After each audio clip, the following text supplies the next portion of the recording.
Welcome to Learn English Speaking. Let's talk stories. Here we bring you amazing stories to improve your English fluency. Don't forget to like, share, and subscribe for more exciting lessons. Let's learn together. Chapter 4. A New Quest. Don Quixote stayed in bed for several weeks. His niece and housekeeper watched him closely, hoping his nightly madness was finished. One day, the barber and the priest visited him. "I'm fully recovered and ready to get back to my old life," said Don Quixote. "So, old friend," asked the priest, "what do you think our king should do about this Turkish sultan who has threatened to attack our shores?" "I will hold a jousting contest to find the bravest knight in all of Spain," said Don Quixote. "Then I would send that single courageous knight to conquer the Sultan's armies." Don Quixote sat up in bed, demonstrating the sword thrusts to destroy the Sultan's forces. "Oh dear," said the barber to the priest. "it seems as if our friend's sanity has not returned. We may have to employ more shocking tactics to bring his mind back." Suddenly, Sancho squeezed into the room with a grin on his face and gave the old knight some good news. "Last night I was at a party to welcome back young Carrasco, who has been studying at Salamanca University. Before I could say hello, he told me he had read about all of our adventures," said Sancho. "Somebody wrote a book called Don Quixote, and it's the biggest bestseller in all of Spain." "Bring him to me, my squire.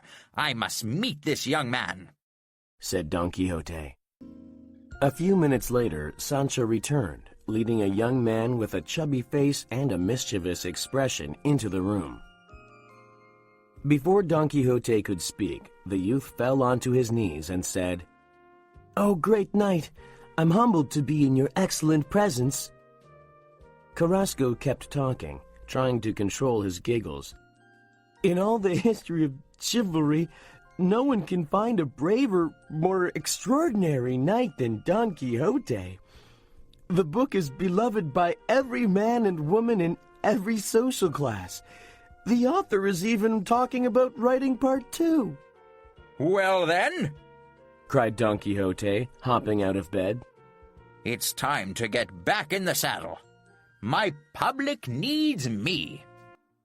7 days later, Don Quixote and Sancho Panza saddled their mounts and prepared to ride. Carrasco was there to wish them farewell. Suddenly, the housekeeper and niece burst out of the house and cried, "What's going on here? Where's the priest? He must stop this madness." Carrasco whispered to them, "Don't worry. The priest and I have a plan to bring him home. You'll see in a day or 2. Then Don Quixote shouted farewell, and they rode off. "So what's our first move?" asked Sancho after they had been riding for an hour. "We are riding to El Toboso, where you will guide me to the palace of my mistress." "Oh, no," fretted Sancho. "I'm not sure I can remember where she lives." Later they found themselves riding around the dark streets of El Toboso, hopelessly lost. Sancho convinced Don Quixote that they should wait until morning to find Dulcinea. After eating breakfast at their campsite, Sancho rode off, trying to figure out what to do. As he was trying to think of a solution, Sancho saw 3 peasant girls riding across the plain on donkeys. He had an idea. He turned around and rode back to camp. "Master, I have great news!" he cried. "Will she allow me to visit?" Don Quixote asked hopefully. "Polish your suit. She couldn't wait for your visit. She's riding here with 2 of her maids."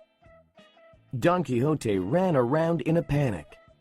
Sancho helped him into his armor, and minutes later they were riding through the trees.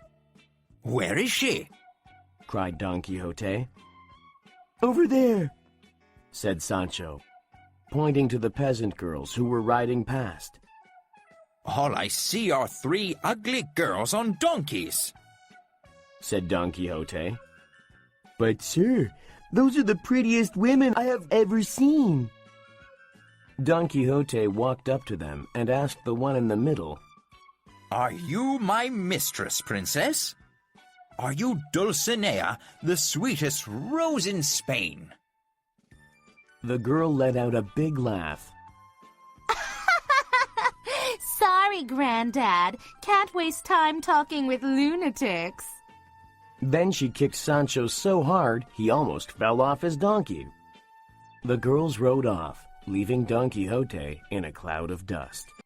The evil wizard has changed my love into a disgusting country wench, cried Don Quixote. It's terrible, cried Sancho, clapping his hands with glee because his plan was working so well. Now I am truly the Knight of the Long Face. This evil wizard has struck me in my weakest spot. I must find a way to break his spell and restore her beauty. Don Quixote spent the rest of that day crying in the woods, reciting poetry about lost love. Sancho contented himself with 2 salamis and a leather cask of wine. Suddenly Don Quixote hissed, I hear 2 men approaching in the forest. Where? asked Sancho. On the other side of those bushes. Then the 2 sat and listened. My lady Casilda is the most lovely woman in Spain, said the voice. And she has sent me, the Knight of the Forest, on my mission to destroy all knights who would disagree. This knight lies, whispered Don Quixote. You are mistaken, shouted Don Quixote, stepping out of the bushes to face the knight. I must tell you that my Dulcinea is the most beautiful woman on earth. Then we must do battle, the other knight replied coolly. We will joust at dawn, replied Don Quixote. Yes, but there is one condition. The loser must return to his village and swear to stay there and not enter any combat for 1 year. I accept, answered Don Quixote. The next morning at dawn, the knights met on opposite sides of a clearing. To the left of the Knight of the Forest was his squire, a hunchback with a large purple nose. Without warning, the Knight of the Forest spurred his steed into a gallop and charged Don Quixote with his lance. Don Quixote immediately raised his lance. At the last moment, the Knight of the Forest's horse neighed and refused to take another step. Don Quixote charged with all his might and knocked the other knight out of his saddle. Don Quixote quickly jumped down from Rocinante, drawing his sword and holding it to the downed knight's neck. Do you surrender? Don Quixote demanded. Yes, cried the Knight of the Forest. I'm finished. Then Don Quixote commanded Sancho to remove the knight's helmet. Well, cried Sancho, this knight looks like that youth Carrasco. Yes, he does, agreed Don Quixote. The power of this evil wizard to change people's faces is amazing. No, I really am Carrasco, sobbed the student. It would be safer to kill him now, said Sancho. Don Quixote raised his sword to strike, but the hunchback rushed over and flung off his robe. It was Don Quixote's friend, the barber. Put your sword away, he said. Amazing, said Don Quixote. This evil wizard never stops. The barber dragged Carrasco away toward their campsite, cursing him for not being better in a joust. The next morning found Don Quixote and Sancho Panza riding through a wheat field. The victory over the Knight of the Forest left Don Quixote feeling unstoppable. He didn't suspect for a moment that it had been a plot hatched by the priest to bring him back to the village. Stepping onto the road, the knight and his squire came upon a royal cart. Raising his lance, Don Quixote blocked the cart and said, "Halt, or I'll slice you in two. I demand to know what you have in this cart." A lion, called one of the cart drivers. a gift to our king from an African prince. "Dangerous?" asked Don Quixote. It's thirsty for blood. It's even more dangerous because it's hungry. So clear off, old man, before you get hurt. "I am Don Quixote, Proclaimed the knight. and I'm not afraid of any pussy cats. Then he swung his lance below the driver's nose. Open the cages." Sancho and the driver's mate quickly ran up a nearby hill, while Don Quixote positioned himself in front of the lion's cage, and the driver prepared to pull a rope that would open it. Will you reconsider? Asked the driver. Don Quixote does not fear danger. Shouted the knight. Pull! The door crashed open, and a gigantic lion stuck his head into the air. His jaws were black and covered with thick drool, his teeth yellow and curved like knives. The lion's eyes blazed as if on fire. "I'm waiting for you, King of the Jungle." Don Quixote cried fearlessly. "Are you afraid to come out?" The lion stared at the old knight for a moment, and then yawned and went to sleep. "This lion is a coward." Shouted Don Quixote. "Driver, rattle his cage. Make him roar." I will not. Replied the driver, dropping the rope that closed the lion's cage. You are the bravest man in Spain. No one else would go up against a man-killer. "Will you swear to our king?" Asked Don Quixote. He will receive a full report of your bravery. Replied the driver. Don Quixote signaled to Sancho and the driver's mate that it was safe to return. "From this day on," announced Don Quixote, "I wish to be known as the Knight of the Lions. Men will tell tales of this adventure hundreds of years to come." Chapter 5. The Final Adventures. Sancho grumbled and sulked for 3 days as Don Quixote led them through the forest. Their food was almost gone, and the squire had to go to sleep hungry under a damp blanket, worrying about wolves and other predators. Don Quixote was proud of their sufferings, often reminding Sancho that a hard life makes a brave heart. On the 4th day, at sunset, they came across a group of riders. Among them was a lady dressed in green velvet. She sat atop a majestic white stallion and held a falcon on her arm. "A huntress. Gasped Don Quixote. Perhaps even a princess. She'll certainly want to be introduced to me." She probably just wants us to mind our own business, Sancho replied with a grin. Ignoring his squire, the knight commanded him. "Ride over there and introduce me." Sancho groaned and spurred his donkey in the group's direction. "Milady," he called. "My master, the Knight of the Lions, formerly known as the Knight of the Long Face, wishes to—" Wait, interrupted the lady. did you say the Knight of the Long Face? "Yes, and I'm his squire, Sancho," Panza? interrupted the lady again with a smile. "Yes," gulped Sancho. "Do you know about us?" Of course! she replied.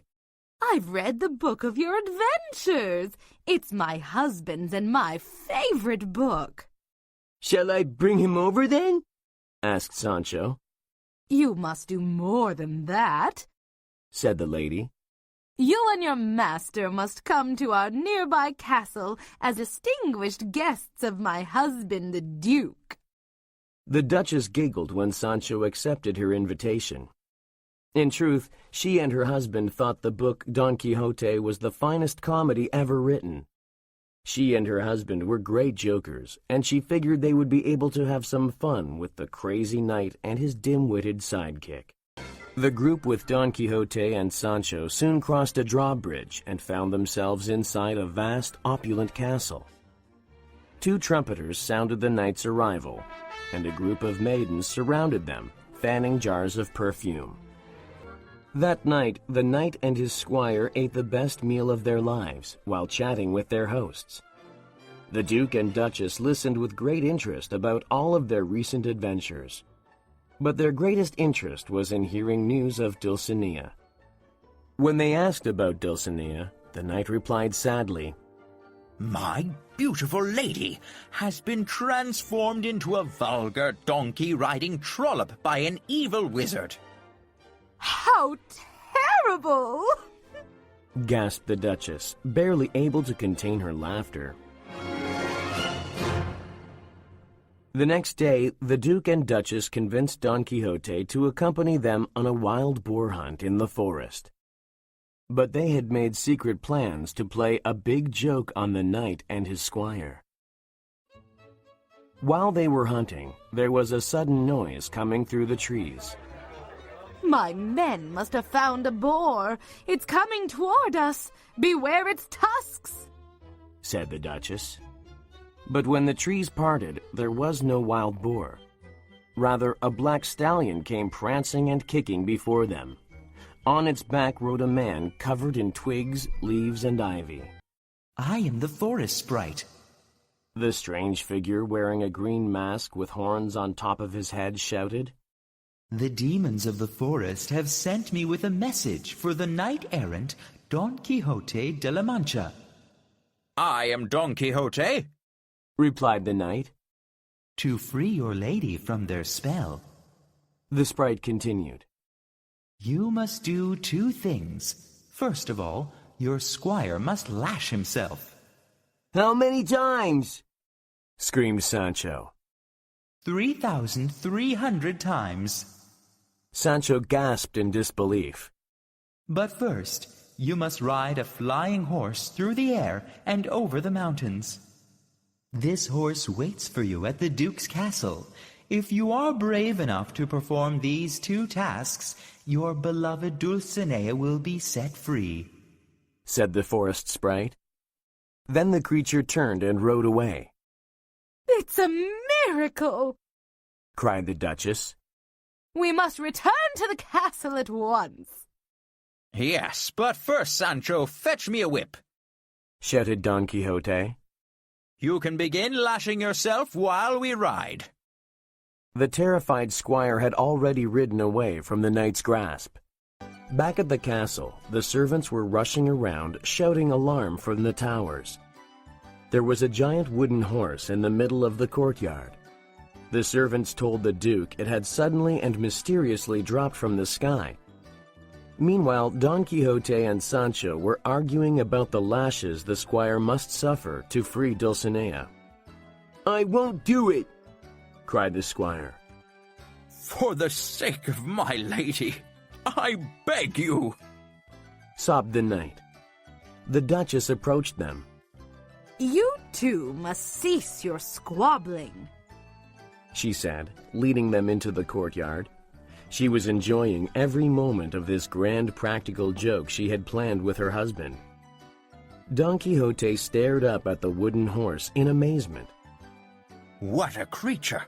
It must be 20 feet tall." Sancho's knees knocked together in fear. There was a rope ladder on the side, which they climbed up. Seeing them mount the wooden horse, the Duke and Duchess could hardly control their laughter. When the 2 seated themselves on top of the horse, Sancho found there was nothing to hold on to, so he grabbed onto Don Quixote's trouser belt with both hands. "There's a carving in the wood here," exclaimed Don Quixote. "It says we have to blindfold ourselves. Anyone who rides this magic horse without a blindfold will be struck dead." I've got a handkerchief, said Sancho. He pulled out his handkerchief, tore it in 2, and gave half to his master. The 2 fixed the smelly halves of handkerchief around their faces.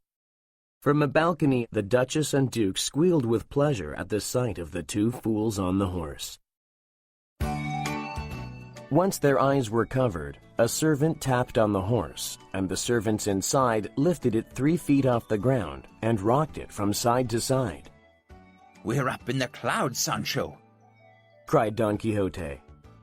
I'm feeling airsick, Moaned Sancho. On a balcony across from the knight and squire, 4 maidens were pumping a pair of bellows and dousing them with cups of water. "Hold on, Sancho. We're flying through a rainstorm," called Don Quixote. At this point, the Duke and Duchess were laughing their socks off.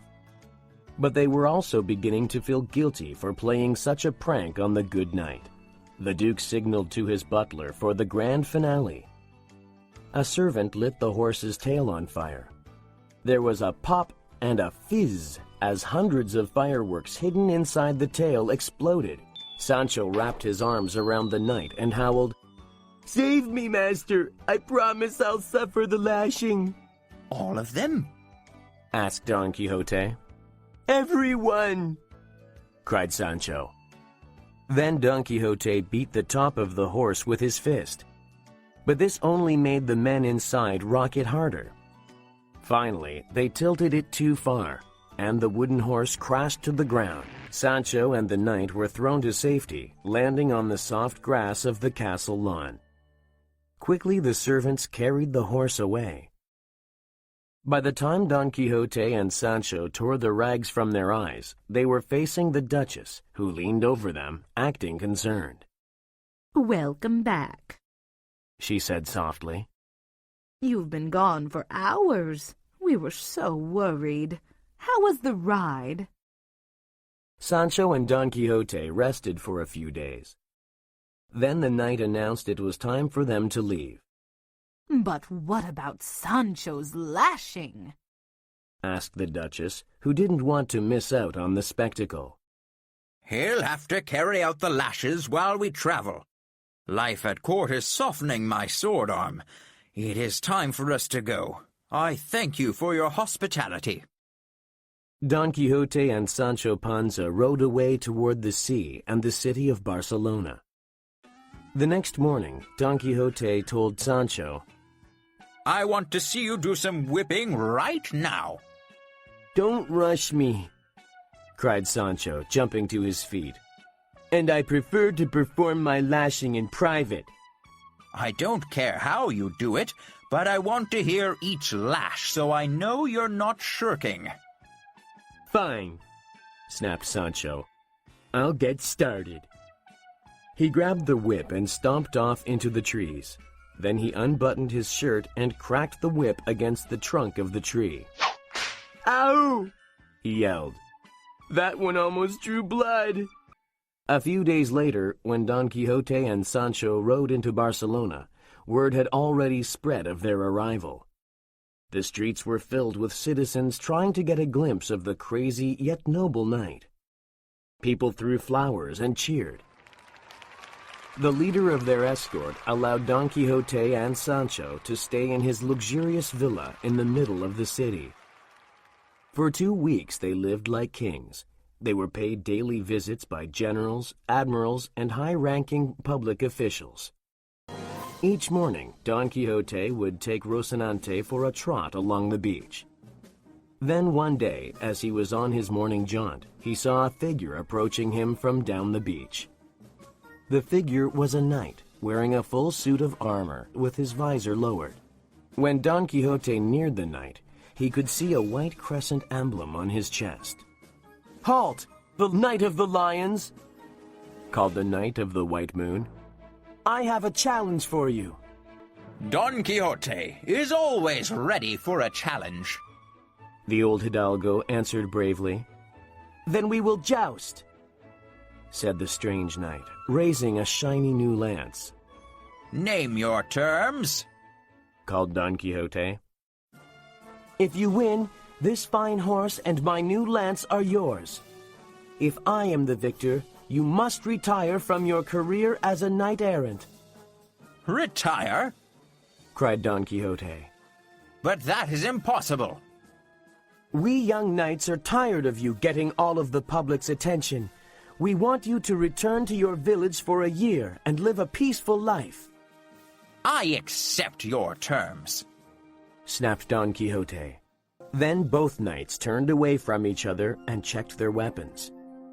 When they turned, the Knight of the White Moon spurred his horse into a gallop and thrust his lance toward Don Quixote.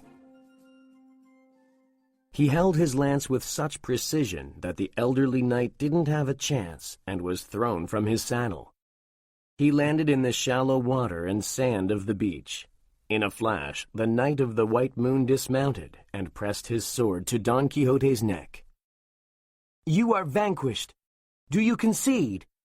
demanded the Knight of the White Moon. but it means the end of my life. Sobbed Don Quixote.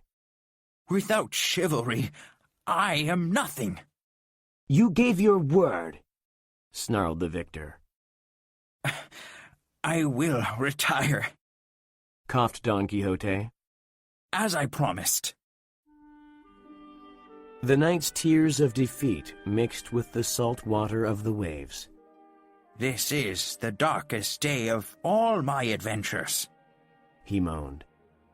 But the Knight of the White Moon showed no mercy and rode off on his stallion.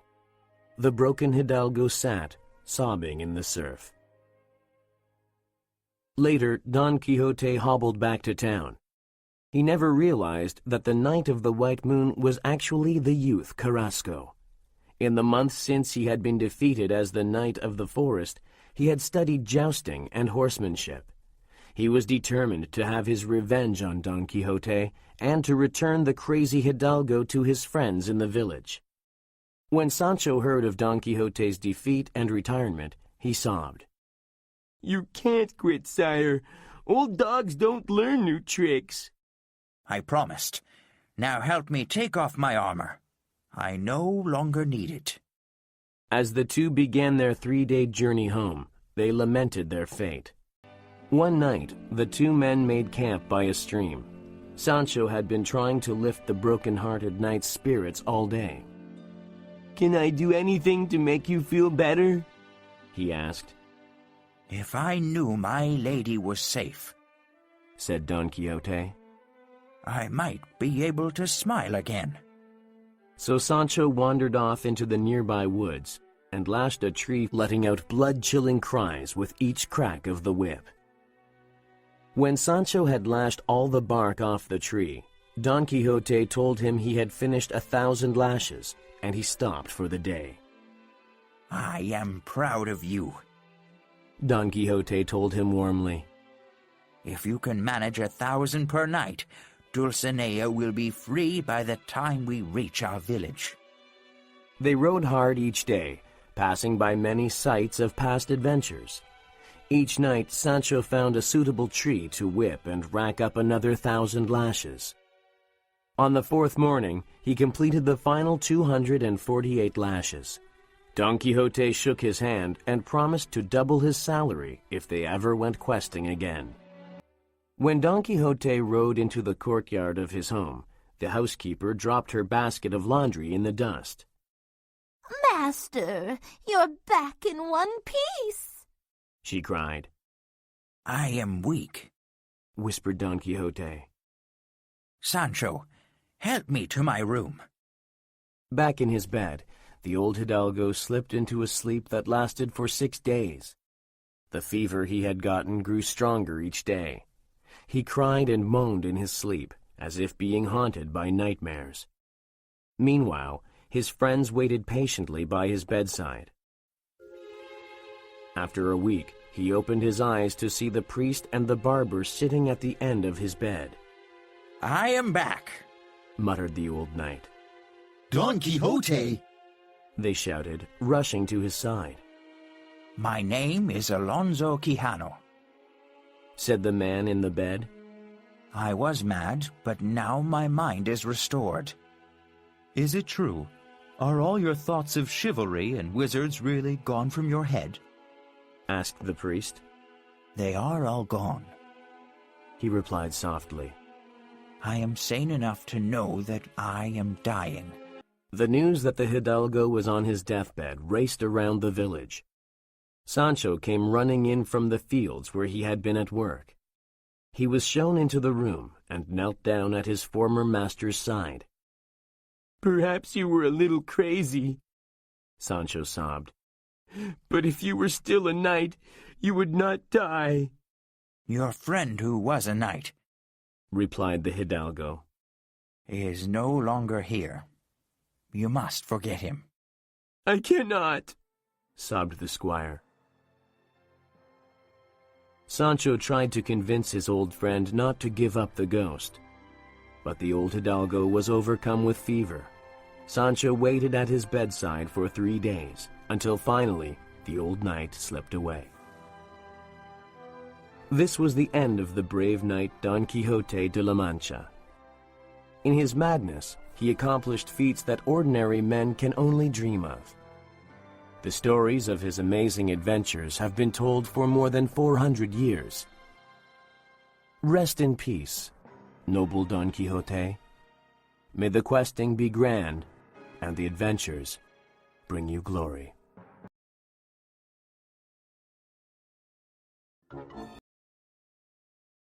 The Giant Killer. To escape from the Holy Brotherhood, Don Quixote and Sancho Panza fled into the mountains. They traveled high up to a desolate, lonely country of the Sierra Moreno range. All great men go through a period of despair when they question everything they believe in, Don Quixote said. He turned to his hungry squire. I am sending you to El Toboso with a message of my love for Dulcinea. She must tell me whether she can return my love or not. I will stay here and whip myself until you return. All Sancho could think about was the feast he was going to eat as soon as he got back to a village. Ride quickly, Sancho Panza, commanded Don Quixote as he took off his armor. Then he smashed himself in the chest with a large rock and began to beat himself on the back with a tree branch. Riding away from the strange scene, Sancho called to his master, Don't overdo it, or there'll be nothing left of you before I can return.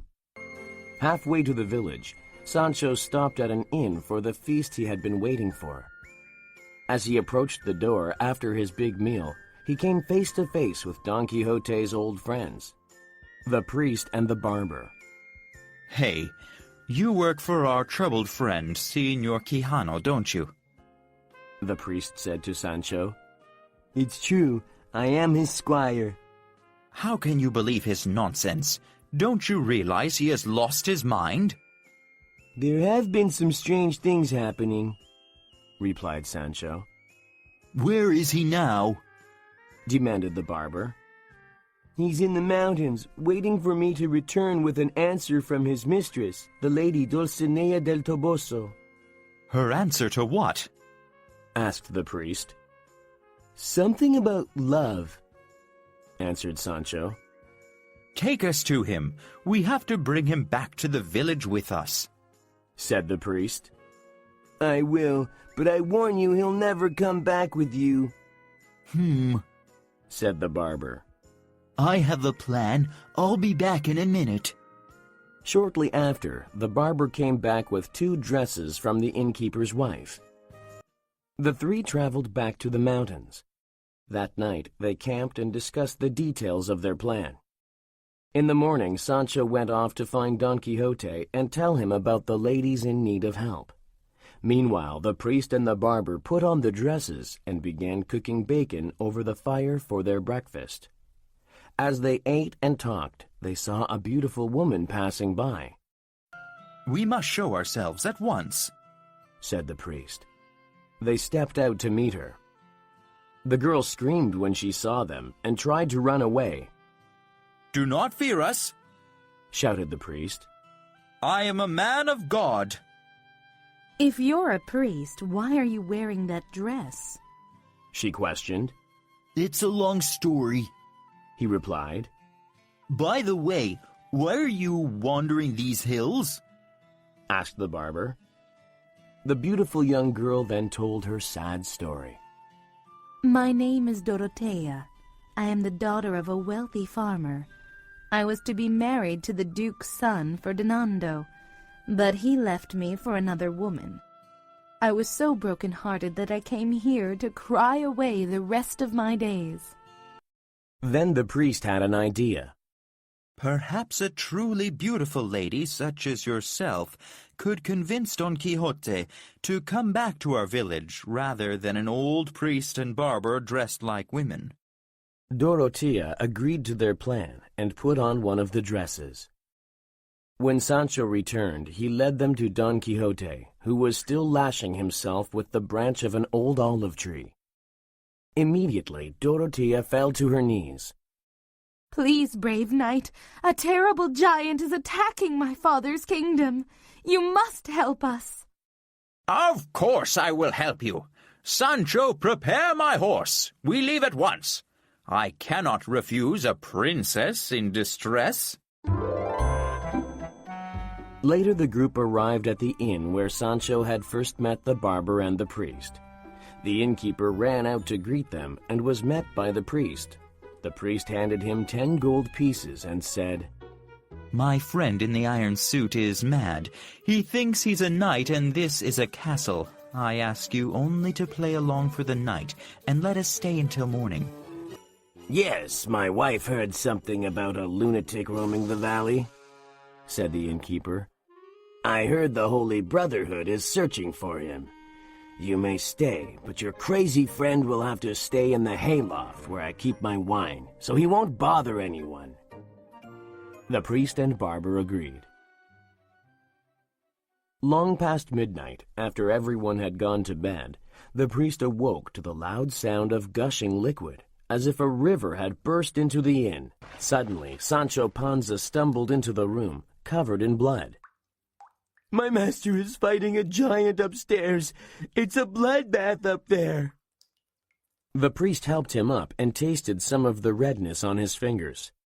Sancho, this isn't blood, you simpleton. It's wine. Sprinting up the stairs, the priest shuddered when he saw what had happened.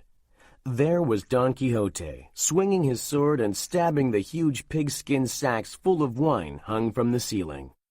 Aha! Cried Don Quixote as the wine splashed out over him, blinding his eyes. Another fatal wound. Soon there will be no more blood left in your body. Victory will be mine. The innkeeper raced upstairs, screaming, Oh no, you're a madman! My best wine is all gone. My wife has sent for the Holy Brotherhood. You'll pay for all of this damage.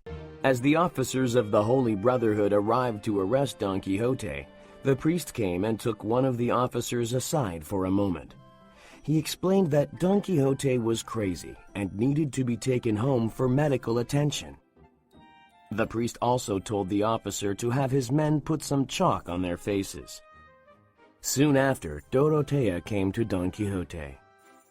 Brave knight, you have slain the giant and saved my father's kingdom. I thank you. It was my pleasure, dear princess, said Don Quixote. Suddenly, the knight was surrounded by 8 ghostly figures with white faces. One of them stepped forward and said, We are demons sent by the evil wizard to take you back to your village. Get into this cage. Don Quixote tried to fight, but the 8 men seized him and locked him into the cage. Don Quixote struggled to break free from the cage until his strength was gone. Then he fell asleep.